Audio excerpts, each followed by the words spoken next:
నెల్లూరు జిల్లాలో lady don అరుణపై పోలీసులు PD act నమోదు చేశారు. కోవూరు పోలీసులు ఆమెపై పీడీ యాక్ట్ నమోదు చేశారు. అరుణపై కోవూరు, నవాబ్పేట, వేదాయపాలెం, విజయవాడలో కూడా పలు కేసులు నమోదయ్యున్నాయి. ఈ పీడీ యాక్ట్ నమోదు నేపథ్యంలో ఆమెను నెల్లూరు సెంట్రల్ జైలు నుంచి కడప సెంట్రల్ జైలుకు తరలించారు.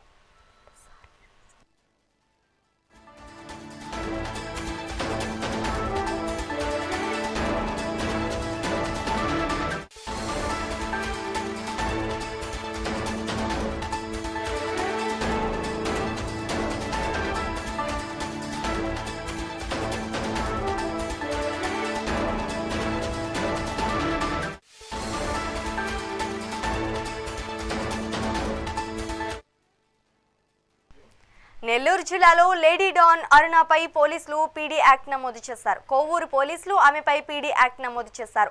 అరుణపై కోవూరు, నవాబ్పేట, వేదాయపాలెం, విజయవాడలో కూడా పలు కేసులు నమోదై ఉన్నాయి. ఈ పీడీ యాక్ట్ నమోదు నేపథ్యంలో ఆమెను నెల్లూరు సెంట్రల్ జైలు నుంచి కడప సెంట్రల్ జైలుకు తరలించారు.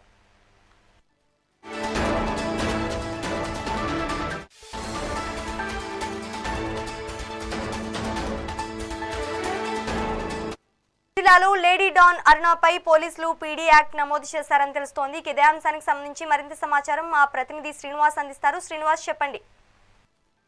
నెల్లూరు జిల్లాలో ఇటీవల కాలంలో లేడీ డాన్ల సంఖ్య పెరిగిందని చెప్పుకోవచ్చు. గతంలో ఇటు నిడుగుంట అరుణ గురించి ప్రత్యేకంగా చెప్పనవసరం లేదు. ఇటు ఎన్నెన్నో అరాచకాలు చేస్తూ ఇటు గంజాయి కావచ్చు, రౌడీ షీట్ ముక్కలతో కావచ్చు, అదేవిధంగా ఇటు రూరల్ ఎమ్మెల్యే కోటమిరెడ్డి శ్రీధర్రెడ్డిపై గతంలో హత్యా ప్రయత్నం అని చెప్పి ఒక వీడియో కూడా వైరల్ అయింది. అందులో ఉండే ముఖ్యమైన రౌడీ షీటర్ శ్రీకాంత్ కూడా ఈ యొక్క నిడుగుంట అరుణ బ్యాచ్ అని చెప్పుకోవచ్చు. అలాంటి నిడుగుంట అరుణపై ఇప్పటికే లెక్కలేని కేసులు నమోదయ్యాయి. ఇటు నెల్లూరు జిల్లాలో దాకా ప్రకాశంలో కేసులు నమోదయ్యాయి, అదేవిధంగా విజయవాడలో కూడా కేసులు నమోదయ్యాయి, అదేవిధంగా నెల్లూరు జిల్లా వ్యాప్తంగా కూడా తీసుకుంటే లెక్కలేని కేసులు నమోదయ్యాయి చెప్పుకోవచ్చు. దీంతో ఇటు పోలీసులు నిడుగుంట అరుణపై ఈ రోజు పీడీ యాక్ట్ ఓపెన్ చేశారు. అంటే రౌడీ షీట్ ఆల్రెడీ ఎప్పుడో ఓపెన్ చేస్తున్నారు, ఈ రోజు పీడీ యాక్ట్ కూడా ఓపెన్ చేయడం జరిగింది. అనంతరం నిడుగుంట అరుణ అని భారీ బందోబస్తు మధ్య ఇటు కడప సెంట్రల్ జైలుకు తరలించారని చెప్పుకోవచ్చు. అయితే నెల్లూరు జిల్లాలో చూసుకుంటే ఇటీవల కాలంలో ఈ యొక్క గంజాయి బ్యాచ్ విపరీతంగా పెరిగిపోయింది. దీంతో పోలీసులు ఎన్ని ప్రయత్నాలు చేసినప్పుడు కూడా ఈ క్రైమ్ అనేది తగ్గటం లేదు. దీంతో ఇక లాభం లేదని చెప్పి 3 కేసులు నమోదైతే రౌడీ, 5 కేసులు నమోదైతే పీడీ యాక్ట్ అని చెప్పి కూడా ఇటు రౌడీలు భరతం పడుతున్నారని చెప్పుకోవచ్చు. ఇప్పటికే ఈ వారంలోనే దాదాపు 5 మందిపై పీడీ యాక్ట్ ఓపెన్ చేసి కడప సెంట్రల్ జైలుకు తరలించారని చెప్పుకోవచ్చు. ఈ నిడుగుంట అరుణ గురించి ప్రత్యేకంగా చెప్పాల్సింది ఏం లేదు. గతంలో వైఎస్ఆర్ కాంగ్రెస్ పార్టీ అధికారంలో ఉన్నప్పుడు తన ఇష్టారాజ్యంగా తన హవా కొనసాగించింది. ఎంతో మంది మంత్రులతో, అదేవిధంగా ఎమ్మెల్యేలతో, ఇంకా ముఖ్యమైన నాయకులతో సన్నిహితంగా ఉంటూ వాళ్ళ ఫోటోలు చూపిస్తూ, వాళ్ళతో దిగిన ఫోటోలు బయట చూపిస్తూ వాళ్ళతో సన్నిహితంగా ఉంటూ తన హవా కొనసాగించిందని చెప్పుకోవచ్చు. అదేవిధంగా నెల్లూరు జిల్లాలో గతంలో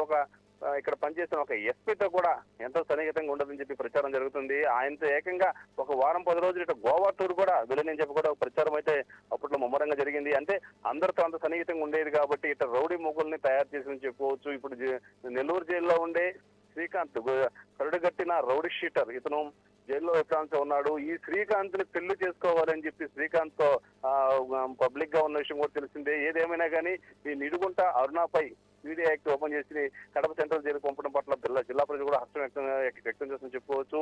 ఈ నిడుగుంట అరుణ కేసు గురించి మరొక లేడీ డాన్ అరవ కామాక్షి అని ఆమె కూడా తెరపై కూర్చున్న విషయం మనకు తెలిసిందే. ఇటు ప్రజా గాయకుడిగా, అదేవిధంగా సిపిఎం నాయకుడిగా ఉండే పెంచలయ్య అనే వ్యక్తిని అత్యంత దారుణంగా 11 మంది చేత ఈ యొక్క అరవ కామాక్షి పట్ట పొగులు మధ్యాహ్నం 3 గంటల సమయంలో నరికి చంపిన విషయం తెలిసింది. దీనికి సంబంధించి అరవ కామాక్షి ఇప్పటికే right, thank you for the గంజాయి కేసులు ఉన్నాయి. అరవ కామాక్షి మీద కూడా